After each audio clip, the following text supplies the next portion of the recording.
Precisamente para referirnos a este tema hemos invitado esta noche a Roxana del Águila, ex jefa de Migraciones. Muchas gracias por estar con nosotros, Roxana. Y también a Óscar Pérez, presidente de la ONG Unión Venezolana. ¿Cómo está? Un placer tenerlo aquí también en los estudios. Pues bien, el plazo vence hoy y ya no hay prórroga. ¿Cuáles van a ser las consecuencias inmediatas que usted, que ha sido jefa de Migraciones, intuye van a ocurrir en los próximos días? Bueno, lo que suele suceder, no solamente acá en el Perú, es que estos migrantes se vuelven invisibles. Y al volverse invisibles, también genera una serie de consecuencias dramáticas porque pueden ser sujetos a una serie de delitos, por decir la trata de personas, ser extorsionados, tener que esconderse, ser explotados. Aquellos que no han podido regularizar los que no han podido. Ahora, ¿por qué no han podido regularizar? Entonces uno dice, no se han querido regularizar porque tienen algún problema, son delincuentes o cometen actos ilícitos. No necesariamente esas cosas pueden suceder.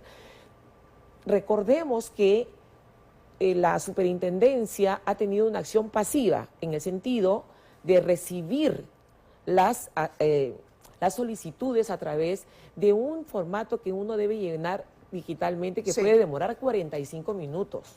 Ahora, si estamos hablando que este formato lo tenemos que llenar en un lugar donde no hay una buena señal de internet, pero o si tenemos, ¿no? Por ejemplo, o si tenemos 5 personas, es decir, 3 menores o 2 menores más el esposo, el hijo, que la fecha no es que te van a dar una cita para todos en un solo momento y viven lejos y entonces trasladarse, son una serie de problemas que no necesariamente están ajustadas al hecho de no querer. ¿Usted considera que no se ha hecho de manera óptima este proceso? Yo tuve la oportunidad maravillosa de trabajar en RENIEC y nosotros para poder documentar a los peruanos, fíjese que el 80% de menores no estaban documentados entonces, tuvimos una gerencia especializada, que hoy justamente esta persona es jefa nacional del RENIEC, que se encargaba de documentar a los indocumentados. Es decir, habían brigadas que se acercaban, pero también habían instituciones que colaboraban. En este caso en particular, creo yo que aquí demanda la participación no solamente de una evaluación de una institución, sino también la participación activa de universidades que tengan señal, de personas de colegios, que puedan ir a los colegios a poder ver la documentación de los menores. O sea, ya era necesario una actividad de acercamiento, una actividad que signifique... Desde el Estado a esta población. A nosotros nos interesa me gustaría escuchar también el punto de vista que tiene nuestro otro invitado. Está con nosotros, y lo habíamos presentado así, Óscar Pérez, presidente de la ONG Unión Venezolana, porque yo daba una cifra. Según el Superintendente Nacional de Migraciones, se han presentado 200.000 solicitudes de regularización, 95% de venezolanos. Y esto está clarísimo. Desde el año 2016 la población venezolana no deja de abandonar su país por lo que se consideró desde ese momento una crisis humanitaria compleja. ¿Qué está pasando? ¿Usted coincide con lo que nos acaba de decir la señora del Águila, que el Estado debió salir a buscar a los venezolanos y no únicamente quedarse a esperar que ellos ingresen las solicitudes? Mire, yo saludo como altamente positivo este proceso de regularización migratoria que se ha desarrollado en 2 etapas. Hubo una primera etapa que se inició en el 2021, en donde un buen número de personas extranjeras lograron regularizar su situación migratoria en el Perú, la mayoría, como bien dice, de nacionalidad venezolana, y ahora con el decreto supremo 003 del sector interior, que empezó a regir a partir de mayo, otro contingente bien importante de personas comenzaron a regularizarse. Obviamente que hay que entender, y yo creo que hay que contextualizar esta situación. El Perú, sus instituciones, el Estado como tal, no estaba preparado para enfrentar una crisis migratoria de esta magnitud. Y yo considero que a pesar de todas las dificultades, las vicisitudes, las adversidades, el Estado en su conjunto y de manera bien especial el sector interior ha salido a enfrentar esta situación, y yo considero que incluso desde la época en que la doctora Roxana del Águila, que conoce muy bien de este tema porque le correspondió trabajar en el primer permiso temporal de permanencia que se aprobó. ¿Eso fue en qué año? En el 2017 sale el primer permiso. El primero en el mundo. En el mundo. Claro. Y nosotros atendíamos a 10.000 personas por día solamente en Breña. o sea, 24 horas al Claro, día. que era el permiso temporal Temporal de de permanencia. permanencia. El Hubieron CPP. tres. PTP. No, ¿Perdón? PTP. PTP. PTP. Permiso temporal de de permanencia. Sí, Sí, perdóname, el me primero equivoco en las cifras. en el Con mundo las porque siglas. no otorgaba residencia, sino le permitía estar en el país. Pero le permitía estar por un año, creo que era. ¿Y Sí, renovable? renovable, ¿no? Entonces, esto permitió además que viniesen sus familiares, porque hubieron una serie de condiciones que daban, que otorgó el Estado peruano para que estas personas pudieran traer a sus familiares. Ahora, la situación se sale de control cuando esto genera plazos finales donde tenemos un incremento de más del 1000%. Es decir, de 20.000 personas, estamos hablando ya de 2 millones de personas que estarían en nuestro país. Y entonces uno dice, ¿qué hacer? Cuando hay una migración forzada, no es una migración voluntaria, sino dadas las circunstancias, hemos tenido dos instituciones que han trabajado de la mano, como es Relaciones Exteriores y migraciones a través también del sector interior. Pero como sabemos, no es suficiente. La situación forzada, la situación de hambre, estas circunstancias que han tenido que buscar mecanismos de existencia y sumado a ello la llegada del COVID, ha generado un conflicto y un problema que efectivamente el Estado peruano ha buscado soluciones. Nunca dejó de estar atento, no solamente el gobierno, yo estuve como superintendente, sino el actual gobierno. Ha buscado mecanismos, a mí me consta el ministro del Interior siempre preocupado por buscar alguna solución, pero hay una situación que es una experiencia que nosotros hemos podido realizar cuando hemos trabajado en RENIEC, que nos ha permitido documentar a los peruanos. De acuerdo. Ahora, Óscar, hay un grupo que va a quedar fuera, ¿no? Y ya se advierte de las consecuencias, que incluso se habla de hasta expulsiones. ¿Se tiene un estimado? Sí, lo que pasa es que probablemente cuando hablamos de que hay aproximadamente 1,5 millones de venezolanos en el Perú, según la plataforma interagencial de las Naciones Unidas, el R4B, obviamente, y decimos que de 1,5 millones, en este momento unas 220.000, 230.000 personas han accedido en esta segunda etapa al permiso temporal de permanencia. En el marco de esta última campaña, ¿no? Claro, pero no quiere decir que los otros, el resto de las personas no hayan accedido a algún modelo de regularización migratoria. No, claro, esto es en lo que va, como dices, de esta última campaña. Pero estamos hablando que más de 1 millón de personas de nacionalidad venezolana se encuentran en situación migratoria regular en el Perú o han accedido a algún tipo de mecanismo. ¿Y crees que darían o van a tener que enfrentar, digamos, las consecuencias de no haberse podido regularizar? Mire, yo creo que alrededor de unas 200.000 personas. 200.000. Claro, pero aquí hay otra cosa que probablemente hay que indagar, es ver si esas personas aún permanecen en el territorio peruano o se han estado moviendo en esta nueva modalidad de las personas que comienzan a migrar de un territorio a otro, que van de acá a Chile, de Chile a Argentina, y entonces habría que ver. También hay un grupo de personas que han solicitado protección internacional a través de las solicitudes de refugio. De refugio, claro. Claro, y que obviamente tienen unas consideraciones especiales. Lo que sí creo que es importante resaltar, Mávila y mi querida doctora del Águila, es que esto no puede ser visto, todos estos procesos de regularización migratoria, como un simple acto en donde le entregan un documento para que se identifique un extranjero. Esto forma parte de una estrategia de seguridad ciudadana porque nos permite ya separar la paja del trigo. Claro, cómo se van insertando los ciudadanos que deciden migrar, abandonar su país y establecerse en otro país, digamos, solamente que en este contexto la migración venezolana no ha podido ser calculada en su inicio, como decía la doctora del Águila. Quisiera que veamos un reportaje que ha preparado nuestro reportero Marlo Rojas, que precisamente recoge muchas de esas historias, es decir, historias de familias, historias de personas que han llegado, que de pronto la mitad de la familia tiene los papeles en regla, pero la otra mitad no, cuando falta muy poco para que venza este nuevo plazo. Vamos con la nota y regresamos con nuestros invitados. Ella es Mía, una bebé de apenas 1 año, que hoy da sus primeros pasos lejos de su casa, en los exteriores de la sede de migraciones en el centro de Lima. A su corta edad, acompaña a su madre en su proceso de regulación migratoria, a pocas horas de que venza el plazo. Brindarle una mejor calidad de vida a mi hija. Ya aquí en Venezuela no se puede. Hoy en día no se puede porque todo ya está difícil, todo. No hay trabajo, el sueldo no te alcanza. Génesis Rodríguez salió de Venezuela hace 5 años. Viajó por Colombia y Ecuador para llegar al Perú en busca de una mejor vida. A nosotros nos costó mucho pues salir de nuestro país y dejar tu familia. En una maleta no cabe la familia, no te caben las amistades.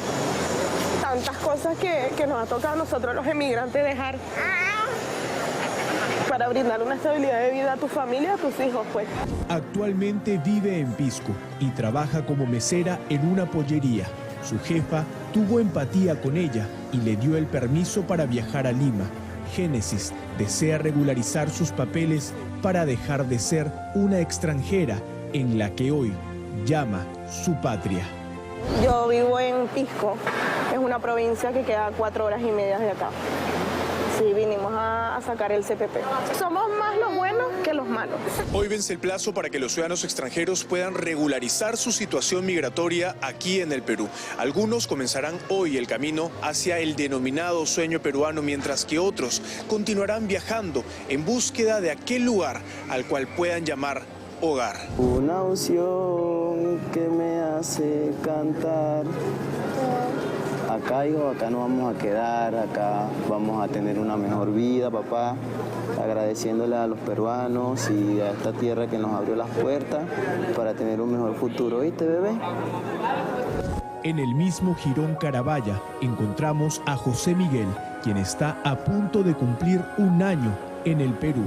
Es barman en una discoteca en Miraflores, trabajo que le permite criar a su hijo y enviar dinero a Venezuela.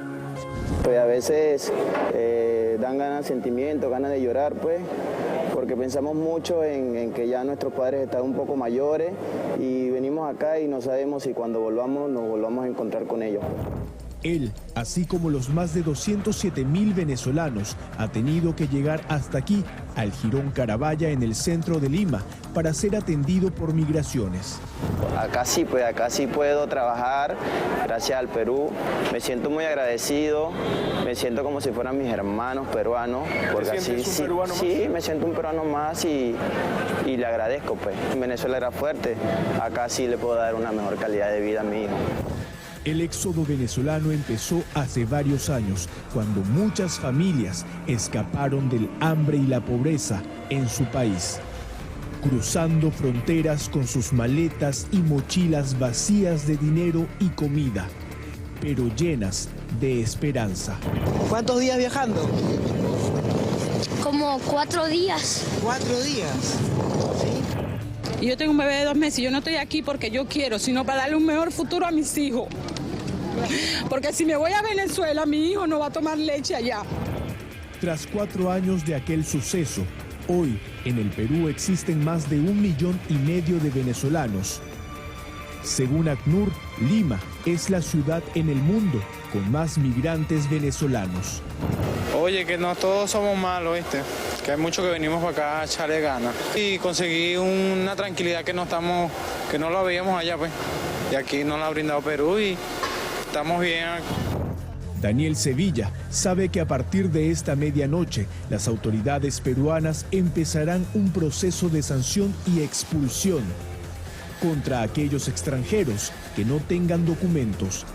Aquí, a migraciones, también llegan decenas de niños. La escuela. ¿Tienes muchos amiguitos en la escuela Breiner? Sí. ¿Sí? ¿Ya te quedas aquí en Perú? ¿Te gusta vivir acá? Sí. Ya yo tengo acá en Perú aproximadamente 4 años. De verdad, desde el primer día que llegué acá, llegué trabajando, gracias a Dios y gracias al Perú por abrirme las puertas. Gracias a Dios logré entrar legalmente, entré por migración. ¿El Perú te devolvió la esperanza? Sí, digo que sí porque, como te dije anteriormente, me abrió las puertas y hasta los momentos no me ha faltado nada. Estos ciudadanos quieren distanciarse de los enfrentamientos reportados en los últimos días entre peruanos y venezolanos en La Victoria y El Agustino. Ellos aseguran que a pesar de continuar siendo amenazados por algunos peruanos, quieren quedarse a vivir en este país al que llaman su nuevo hogar.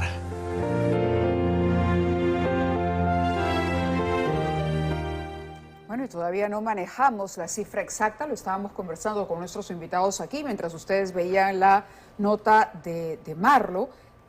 Muchos bebés que han nacido producto, por ejemplo, de la unión de un venezolano con una peruana, de una venezolana con un peruano, o de venezolanos que llegaron en pareja y que tuvieron hijos aquí, que ya son peruanos de origen.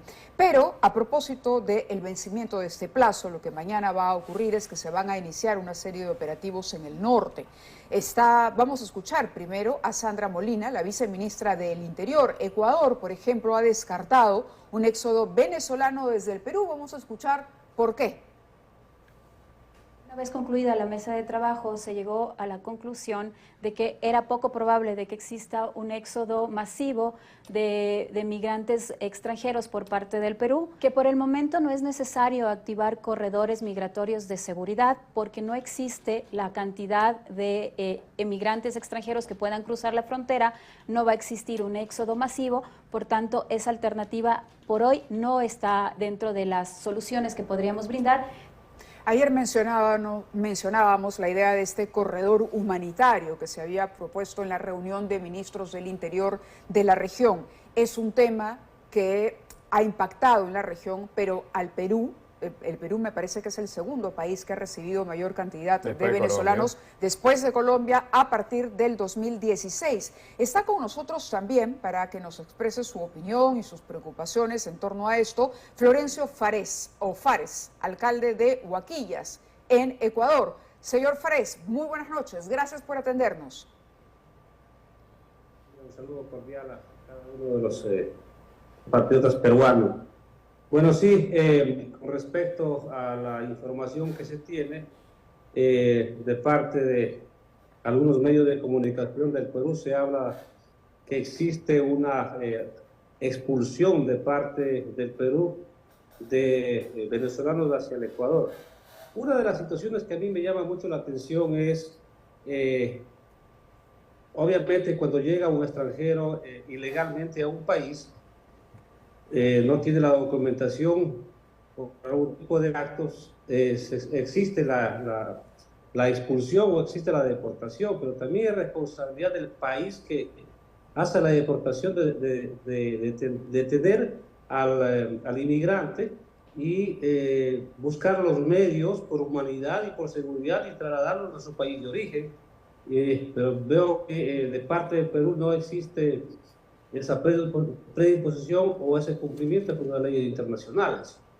¿Usted teme entonces lo que ha negado por otro lado la viceministra del Interior, a quien acabamos de escuchar, que es decir que se produzca un flujo importante de ciudadanos venezolanos que salgan de Perú con destino a Ecuador? Bueno, como digo, es información que tenemos no oficial, sin embargo, tengo conocimiento que Cancillería de Ecuador y su par de Perú, Cancillería de Ecuador y su par de Colombia están en conversaciones para ver cuál sería la solución que se da a este tema. Dentro de eso, asumo yo que se debería armar un corredor humanitario para que finalmente se apoye, más allá de los problemas que han generado estas personas que han venido de Venezuela, también hay que pensar que son seres humanos. ¿Coordinaciones con el alcalde de Tumbes, por ejemplo, se han producido? Tuve una reunión el día de hoy con el alcalde del Perú y él también dice que está coordinando con Cancillería de Ecuador y de Perú. En todo caso, nosotros el día de mañana tendremos una mesa de trabajo con la gobernadora de la provincia de Oro para ver cuál ha sido el resultado de las conversaciones que han tenido Cancillería de Ecuador y Perú. Inmigración. Este tema no es competencia de los gobiernos autónomos locales, es competencia del gobierno nacional. Claro. Le agradezco su participación igual en el programa, muy amable por compartir con nosotros sus impresiones. Bueno, volvemos con la mesa, con nuestros invitados y estábamos también aquí hablando de varias cosas que quedan pendientes, ¿no? Es decir, la doctora del Águila nos explicaba, por ejemplo, que ella sí tiene varias críticas todavía con la manera en que se ha manejado esto. ¿Por qué? Porque las citas han sido personales y eso ha supuesto que en lugar de solucionar por familias, por grupos de familia, se haya visto mucho más difícil el hecho de tener que sacar una cita por un niño, por ejemplo, o por la mamá o por el papá, lo que hacía más difícil movilizar en un solo día a toda la familia que tener 3 o 4 días distintos para las distintas reuniones. Era solo una de las críticas que hacía Roxana. Sí, efectivamente, es un problema, se comprende que además para poder sacar la cita nos demora aproximadamente media hora y si tenemos que sacar la cita de 5 personas no es que vamos a encontrar... ¿Creería usted que hay que prorrogar todavía, otorgar un plazo mayor? Creo que... ¿O es un tema de estrategia? Yo creo que lo que corresponde es tomar ya una evaluación especial, porque pueden haber solicitudes especiales a fin de que el Estado pueda determinar cuáles son las acciones. Si tenemos una persona enferma, o si tenemos que cuidar a personas enfermas, o sea, hay miles de posibilidades. Es cierto que ya la Policía Nacional tiene indicios de aquellos que generan el peligro en nuestro país y, por supuesto, entiendo yo que va a ser la primera etapa que va a trabajar porque están haciendo los mejores esfuerzos, pero efectivamente la policía carece de todo ese equipamiento y el presupuesto para una situación como esta. Y si estamos hablando de expulsión, bueno, habría que saber cuánto nos cuesta la expulsión y si estamos nosotros obligados, puesto que no es así, a retornarlos a su país, porque cuando alguien solicita ¿cómo y a dónde se produciría esa expulsión? Solicita refugio, no se puede pedirle retornar. Por eso también una opinión a nuestro invitado, a Óscar Pérez, de la ONG Unión Venezolana. ¿Cuál es ¿Tienen ustedes algún tipo de temor el día de hoy por aquellos que no han podido cumplir con estos requisitos? La doctora del Águila decía que se van a convertir en ciudadanos invisibles. Bueno, ese es siempre uno de los riesgos que enfrentan las migraciones, no solamente en el Perú, sino universalmente, históricamente ha sido así, y obviamente que el Perú no sería la excepción. Yo lo que creo que en adelante lo que tenemos que comenzar a avanzar, Mávila y amigos que nos están viendo a esta hora, es en toda una estrategia que permita incorporar socioeconómicamente, integrar socioeconómicamente a este casi 1 millón de profesionales venezolanos con títulos técnicos y universitarios que se encuentran en Venezuela y que según un estudio del Instituto Nacional de Estadística, en Perú quise decir, y según un informe, el EMPOVE, del Instituto Nacional de Estadística e Informática de Perú, el INEI, ha manifestado que más del 80% de los profesionales venezolanos estarían dispuestos a trasladarse a cualquier parte del Perú en donde existe una clara demanda laboral insatisfecha, con tal de poder ejercer la carrera para la cual tienen capacidades académicas y expertise laboral. Y yo creo que hacia allá es donde toca avanzar en este momento, más aún teniendo claridad de que la inmensa mayoría de los venezolanos en este momento, gracias a todos estos procesos de regularización migratoria que se han venido adelantando, han podido acceder a algún tipo de documentación o algún tipo de mecanismo legal que les permite estar de manera regular en el país. De acuerdo, les agradezco a ambos que hayan estado con nosotros. En efecto, lo que se requiere ahora también es un trabajo de cómo insertar a esa población venezolana, que ya algunos lo han logrado, pero esto debería ser parte de toda una política dirigida por el gobierno. Sí, rápidamente, yo sí creo que es importante rescatar la gratitud como un valor.